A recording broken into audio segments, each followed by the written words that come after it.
Mon Seigneur et mon Dieu, je crois fermement que tu es ici, que tu me vois, que tu m'entends.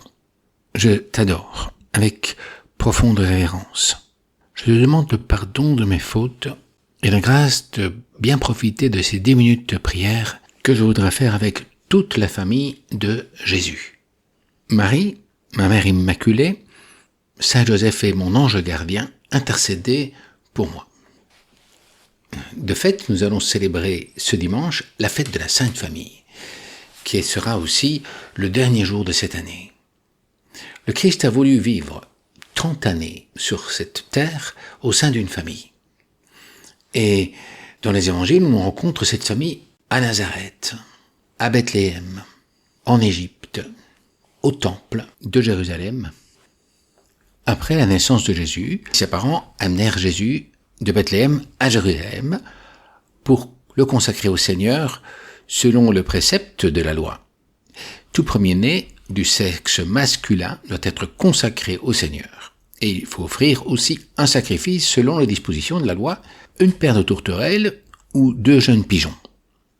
La loi de Moïse et la loi du Seigneur sont mentionnées 3 fois dans ce texte. Et cette insistance montre comme Marie et Joseph voulaient vivre la loi de Dieu. Surtout pour tout ce qui concerne la naissance du Fils de Dieu et de son accueil dans leur petite famille humaine. Ils prennent cela très au sérieux. Quelle leçon pour nous! Mais revenons à l'Évangile. Marie et Joseph portent l'enfant et à l'entrée du temple, ils rencontrent 2 vieillards, Siméon et Anna.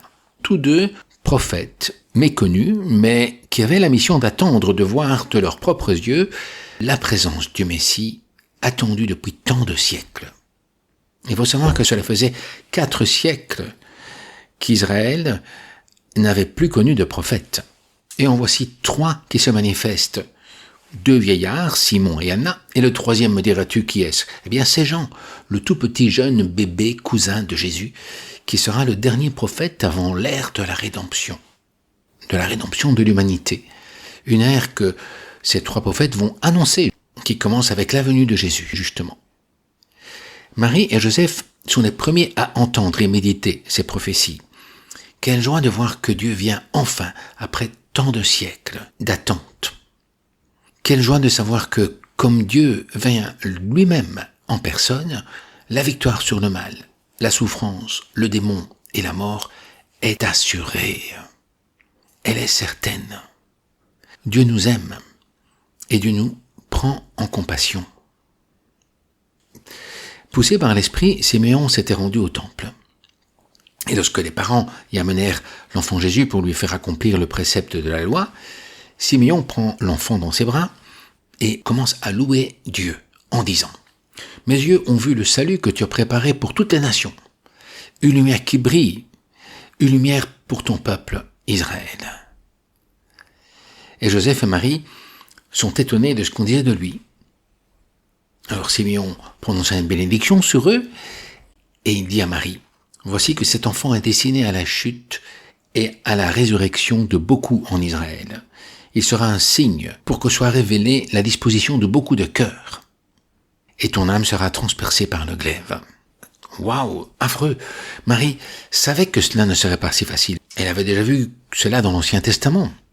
Avec la vie des prophètes et des rois, Dieu exige toujours plus de ceux à qui il a donné davantage. Marie le sait.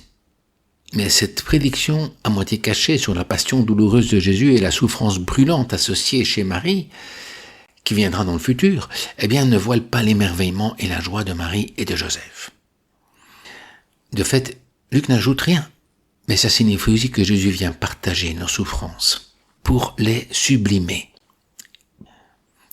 Il y avait également une prophétesse, Anna, qui était très âgée, 84 ans, et elle restait constamment dans le temple et servait Dieu jour et nuit.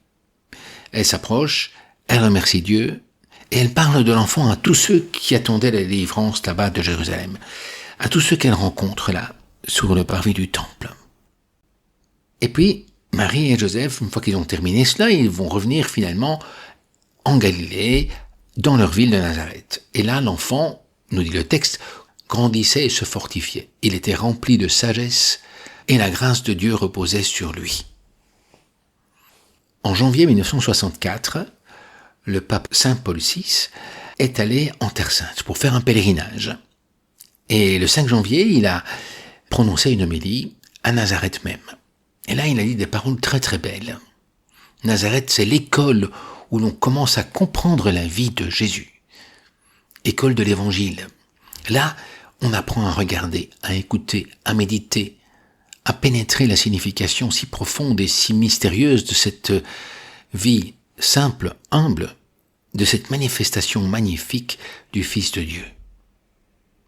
Et on est comme porté insensiblement à le suivre, à l'imiter dans nos familles, dans notre travail. Nous ne partirons pas de Nazareth sans avoir recueilli quelques brèves leçons. Une leçon de silence d'abord. Nazareth enseigne-nous le recueillement, l'intériorité, la disposition à écouter les bonnes inspirations, les paroles des vrais maîtres.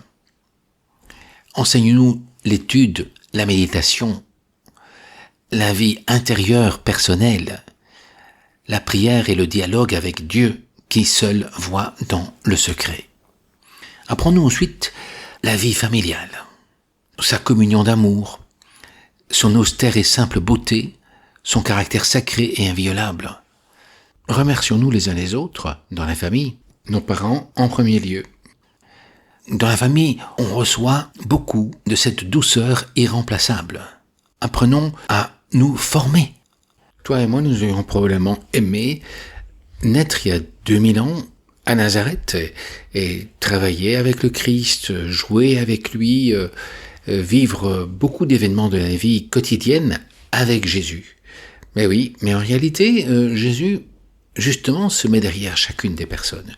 Il faut voir derrière les personnes qui nous entourent et de notre famille également le Christ. Le Christ a dit, tout ce que vous faites au plus petit d'entre les miens, c'est à moi que vous le faites aussi. Et finalement aussi, une leçon de travail. Parce que Nazareth était également la maison du charpentier. Et là, il faudra comprendre et célébrer la loi rédemptrice du labeur humain. Rétablir aussi la conscience de la noblesse du travail. Rappeler que le travail ne peut pas avoir une simple fin en lui-même. Comme nous voudrions saluer, disait le pape, ici, tous les travailleurs du monde entier et leur montrer leur grand modèle, leur frère divin, le prophète de toute leur juste cause, le Christ, Jésus, notre Seigneur.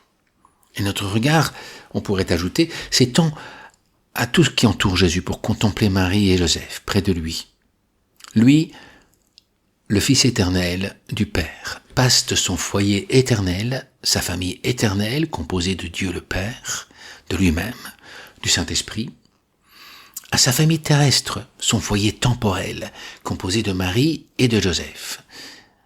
Mais ces deux familles sont appelées à grandir encore.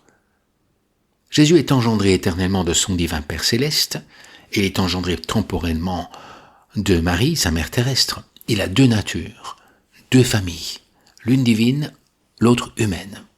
Il appartient aux deux trinités, si je peux dire, la céleste et la terrestre. Il est donc par excellence l'homme-dieu, 100% Dieu, 100% homme. Dieu parfait, homme parfait, le seul vraiment apte à nous unir, nous humains, à la divinité. Grâce à lui, qui est la réconciliation même entre Dieu et l'homme, Dieu le Père devient notre Père. Jésus, merci, parce que tu as voulu partager avec nous tout ce que tu as reçu de ton Père. Tu nous donnes Marie pour mère, Dieu pour Père, et donc la filiation divine. Tu nous offres ton pardon, ta pureté, ta vie, ta joie éternelle, ta résurrection. Tu nous envoies ton Esprit Saint.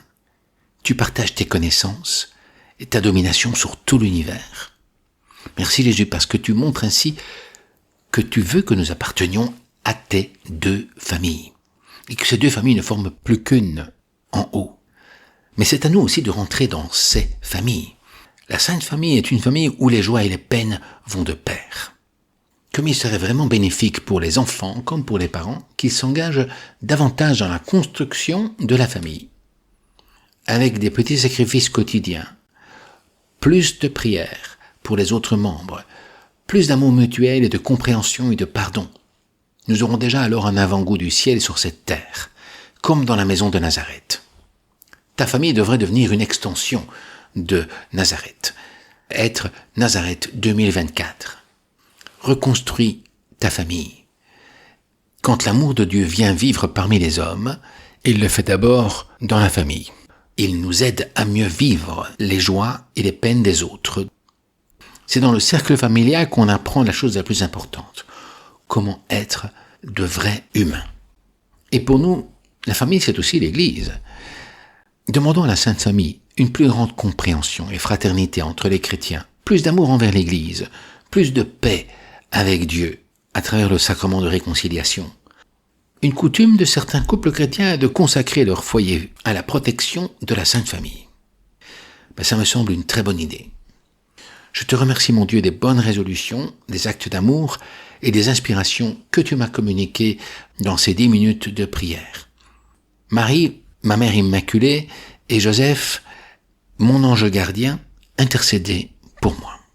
Au nom du Père et du Fils et du Saint-Esprit. Amen.